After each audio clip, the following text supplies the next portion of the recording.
Now, the chair of the rugby board is standing by her threat that she will quit if she doesn't get what she wants, and what she wants is to overhaul the board completely in line with a review out last year, but she is getting resistance at the moment from the provincial unions. The numbers going from schoolboy rugby back into the club scene, it's just not happening, and it's clear to everyone, and there are some concerns around that, and New Zealand Rugby are going, you know what, we have to have a conversation about how we keep these kids playing the game. It's on New Zealand's side! Well, I have two problems. One of them is called academies for any sport. So you're making it or not at the age of 13. And I think that's ridiculous. And in your life, have you ever seen anything like it? We're way down on our numbers. We're about 250, 280 kids down this year. New Zealand are the champions! Chandra says they're losing kids to other sports, especially basketball and football. Eden Park absolutely erupts. I've been in meetings where I've been told by CEOs of New Zealand Rugby, what would you know?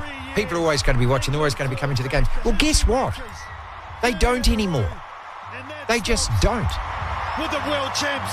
Why have you fallen out of love with rugby? I think one of the problems with rugby at the moment is that there's too many games that mean nothing. With this WAS season, every game meant something. They've sold out the home of Eden Park. A lot of parents don't want their child to be tackling. Yeah.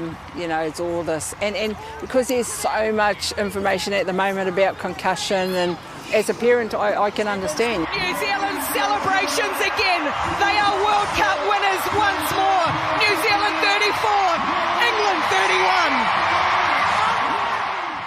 Was it really just 17 months ago that New Zealand came alight as our Black Ferns stole the Women's Rugby World Cup from England? Well, the landscape's certainly changed, and rugby's facing the biggest set of challenges that it's had to face probably since the early 80s. I'm Alexia Russell, and on The Detail today, I bring in two of the sport's media stalwarts and ask them, what is wrong with rugby? Well, I think there's an awful lot that's wrong with rugby. This is long-time rugby journalist Phil Gifford. When you've got a person like the patron of New Zealand Rugby, Ian Kirkpatrick, saying that he feels there needs to be some really substantial changes to how the game is played and to some of the rules, then this is not a casual observer in the bar of a cosy club in a small town. You know, these are people that actually care about the game, that love the game, and increasingly they're disenchanted with. There's a sort of a bunch of things really, but at the heart of the thing is, I think rugby, to me, a sport that I've loved since I was 9 years old, is a sport that is under siege. It's as simple as that. Crowds are down, television audiences are down.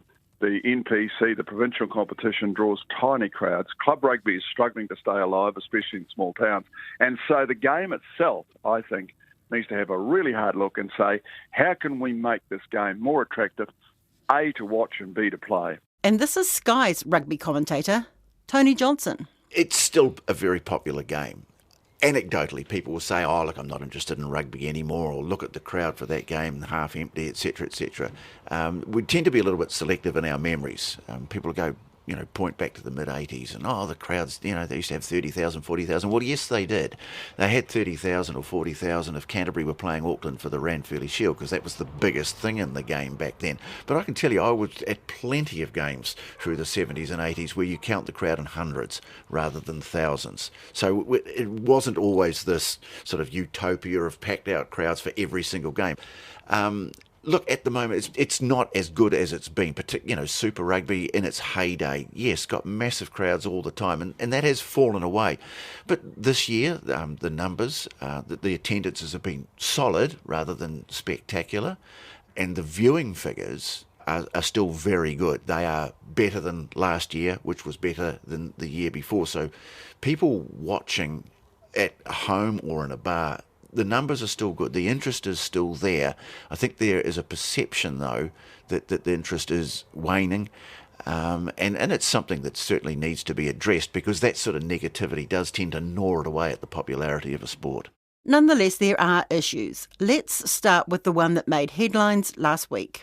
I'm saying to the provincial unions, here's our opportunity to make sure that we are set up for strengthening not only the deep connection rugby has in New Zealand communities, but enabling us to thrive as a global professional sport. NZ Rugby Board Chair Dame Patsy Reedy saying she'll resign if reforms don't happen.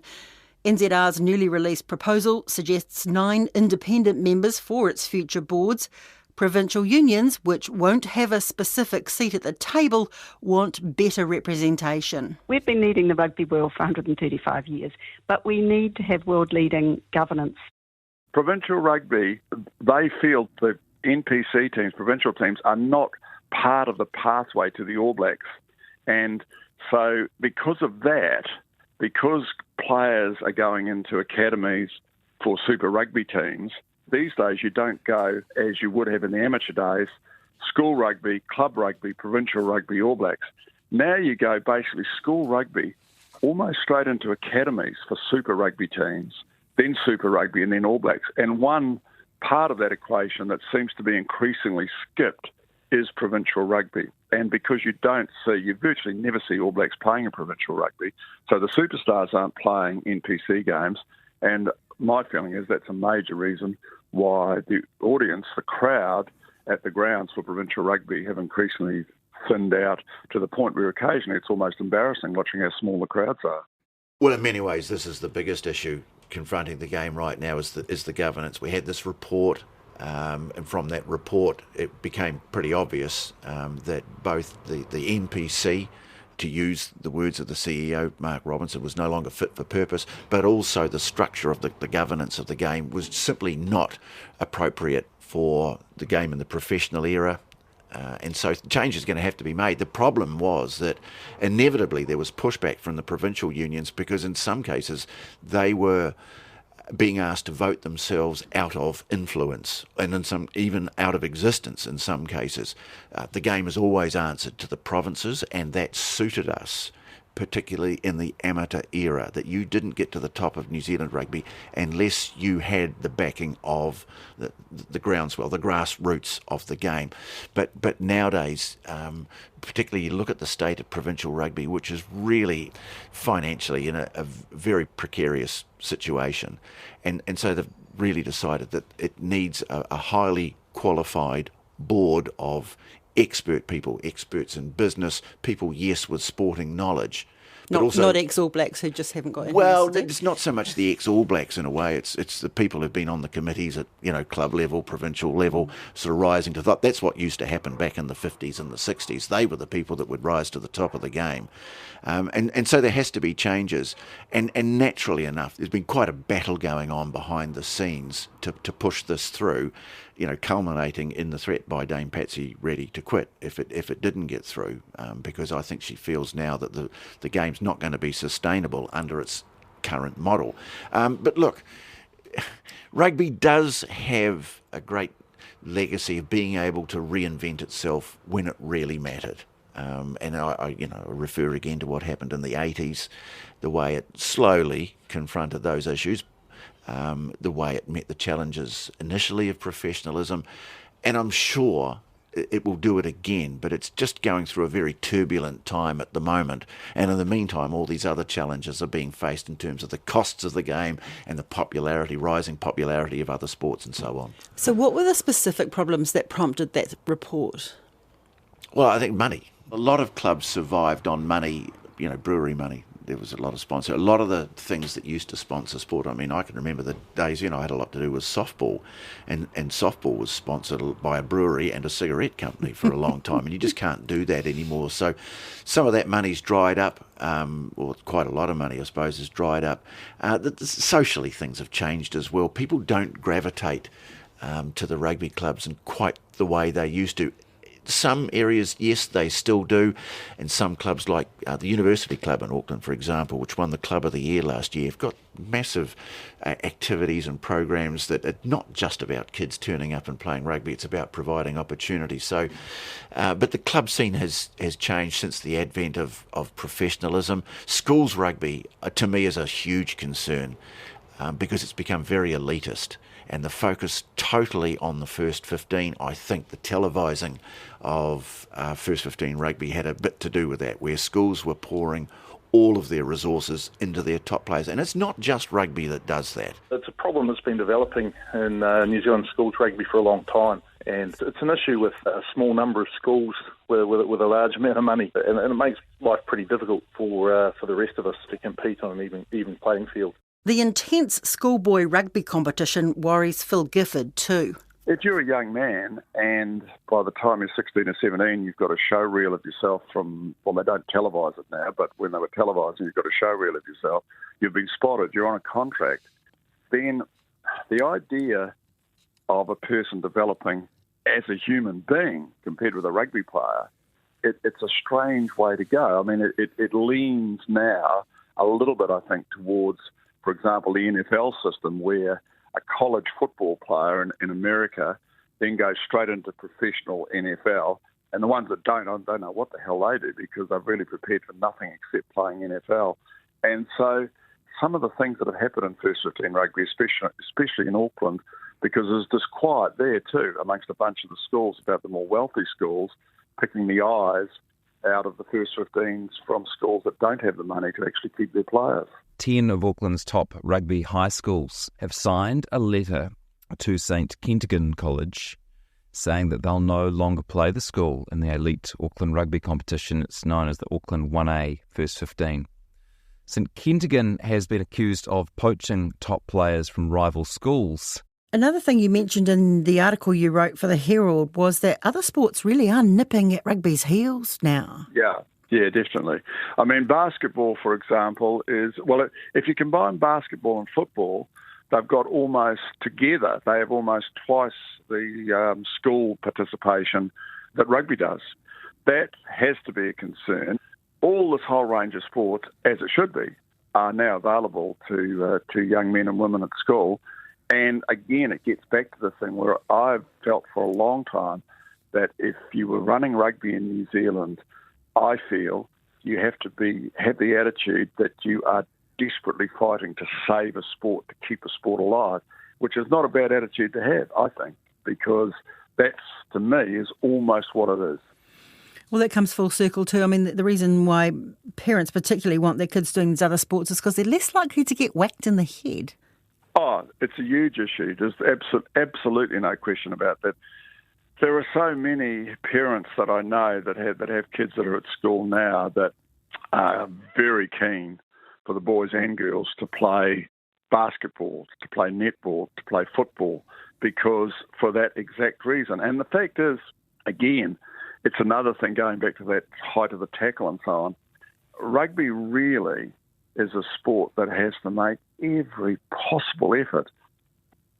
It's a physical contact sport, so yes, of course, unfortunately, as we saw on the weekend with Cam Roigard. The Hurricanes have confirmed the halfback suffered a rupture of his left patella tendon in the Super Rugby win over the Highlanders. It'll see Roigard sidelined for 6 months, having undergone surgery in Auckland yesterday.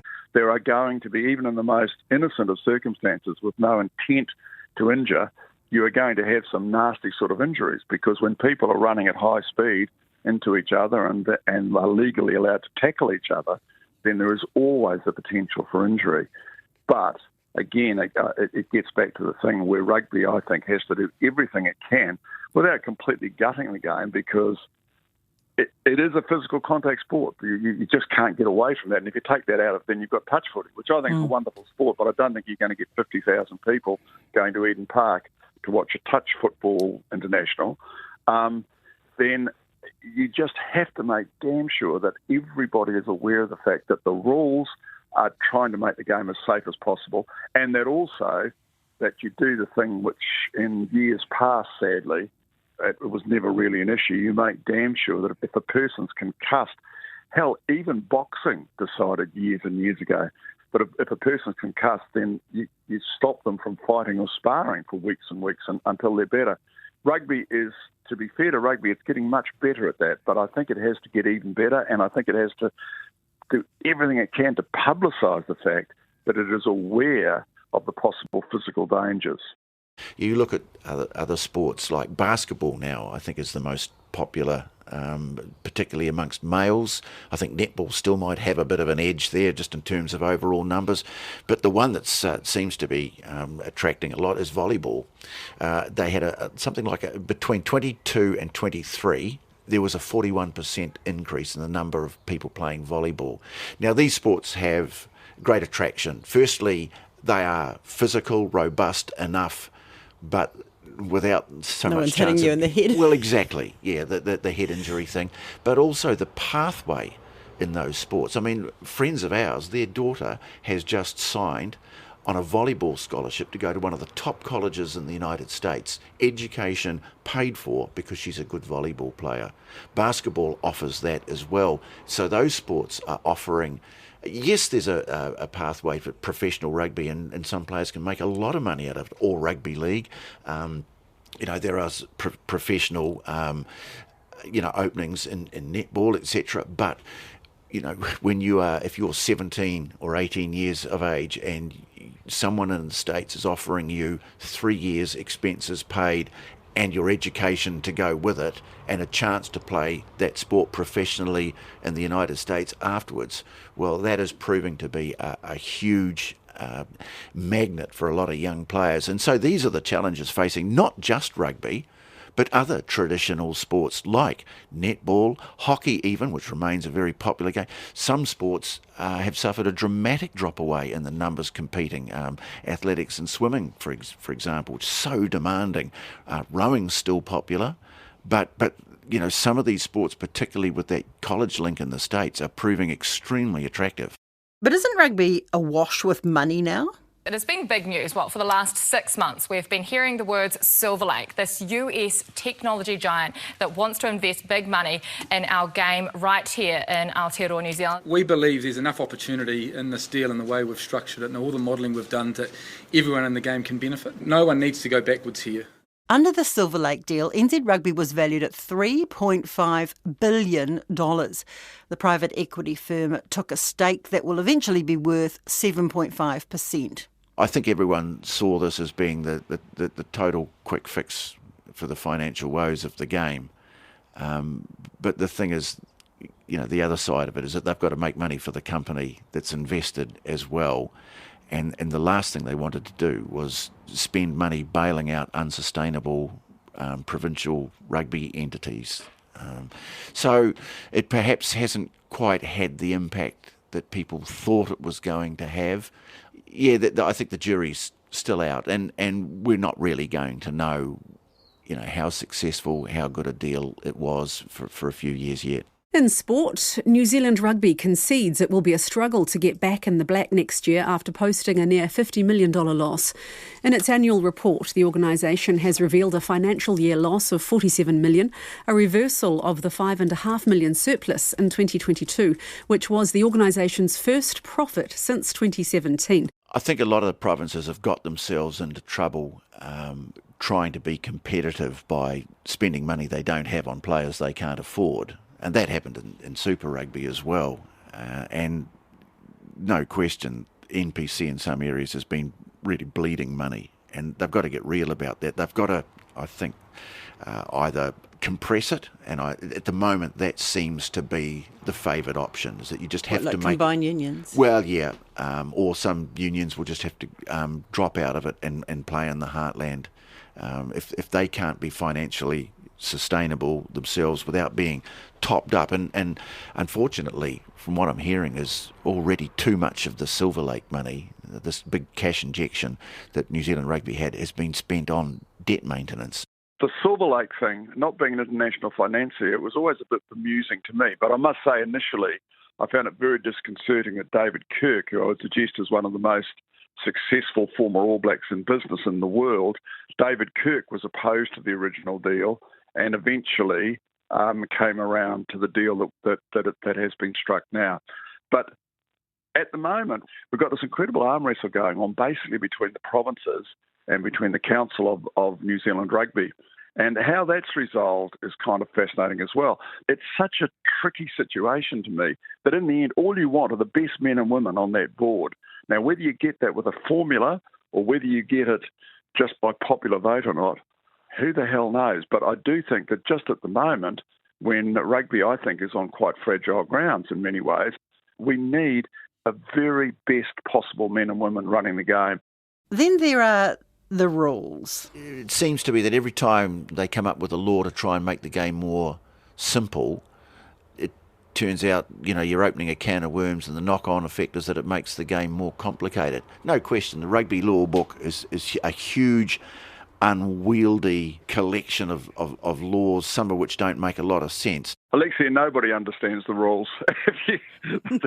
The rule book is like, oh, goodness gracious me, it's like a book that explains how to put together a computer. The laws are very complicated, but there are a few things that I would certainly hope there's enough intellectual heft in the rugby world. And for the likes of Wayne Smith, for example, who has some very straightforward ideas about how to stop the rolling maul, which is one of the obscenities in the game at the moment, because to me it looks like legalised obstruction. There are certain things I think that are a real issue, and the rolling maul is one. The other issue that I think would make a hell of a difference to the game, and that's the level of the tackles, making the level of the tackles at the chest line, at pardon the expression, but the nipple line. And if they do that, and you can only tackle below that, then first of all, it eliminates, or would hopefully eliminate, virtually all of the head clashes that are a curse on the game and that lead to red cards, and also, more importantly, sadly, potentially lead to head injuries. And Phil Gifford points out that World Rugby's in for a huge dose of bad publicity this year. A group of players, including former All Black Carl Heyman, are taking legal action, claiming the sport's ignoring growing scientific evidence that head knocks cause brain injuries. What a story, and one for the history books for this New Zealand side. But what about the good news? The rise of women's rugby. In 2022, when the Women's Rugby World Cup was here, I absolutely loved it, as I think anybody who enjoyed rugby would have. There was something about that team, the way they played the game, the joy they brought to the game. There was a great line that Graham Henry, who assisted Wayne Smith with the Black Ferns, said that he felt that for young men playing rugby, they had to win to be happy. And what he discovered with the Black Ferns was, with these brilliant women playing rugby, they had to be happy to play well and to win. Yeah. And Graham Henry actually said, I wonder if I got it wrong all those years that I was coaching men. 45,000 at Eden Park to a final of a Women's Rugby World Cup. Nobody ever thought that was possible. And they loved it. And people were asked to leave. At the end of the game, they wouldn't leave the stadium. Women's rugby has been an absolute revelation. What's happened since, I understand that numbers are up, but it is one of those things, again, I think it's a big decision for New Zealand rugby to make sure that huge boom in interest and enjoyment and joy. Look, I have to admit, I'm very glad that I'm not around the board table trying to decide how much money do you put into women's rugby, because right at the moment, the fact is that the women's Super Rugby competition is not actually drawing the sort of crowds that would make it standalone practical. And yet, it's an unexploited thing that we've got here that potentially could be a huge thing, I think, for rugby. But how you go about financing that's a massive issue. The success of our Sevens team, but also the Black Ferns at the World Cup, that's been such a huge boost to rugby. And that is, again, one of the big challenges they're facing is how do you build on that? How do you maximise it? Because I don't think we've anywhere near reached the potential that women's rugby has in New Zealand. That's game over for today. Thanks to Phil Gifford and Tony Johnson. This episode was engineered by Jeremy Ansell and produced by Gwen McClure and Davina Zimmer. The Detail is supported by RNZ and NZ On Air. I'm Alexia Russell. Mā te wā.